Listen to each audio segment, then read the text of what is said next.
بسم اللہ الرحمن الرحیم۔ السلام علیکم ناظرین۔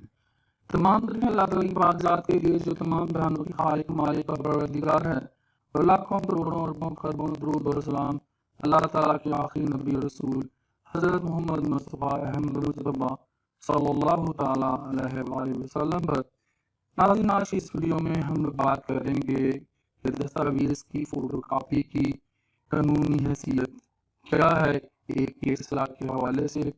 ناظرین، کسی دستاویز کی فوٹو کاپی کو اس وقت عدالت میں جو زیر غور نہیں لایا جا سکتا جب تک اس کی اصل کاپی پیش نہ کی جائے، یا گواہان جو ہیں وہ پیش نہ کیے جائیں، یا پھر اس کو جو تحریر کرنے والا ہے اس کو عدالت میں بطور گواہ جو ہے وہ حاضر نہ کیا جائے، تب تک جو ہوتی ہے فوٹو کاپی کی وہ اس کو عدالت میں زیر غور نہیں لایا جا سکتا۔ کسی بھی جو دستاویزات ہم لوگ ڈاکیومنٹس جمع کرواتے ہیں عدالت میں، تو یہ 2020 کا CLC ہے اور صفحہ نمبر ہے 780۔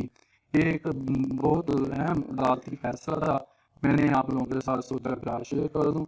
مجھے اجازت دیں، انشاءاللہ پھر زندہ رہا تو آپ کے ساتھ اگلی ویڈیوز میں ملاقات ہوگی۔ اللہ حافظ۔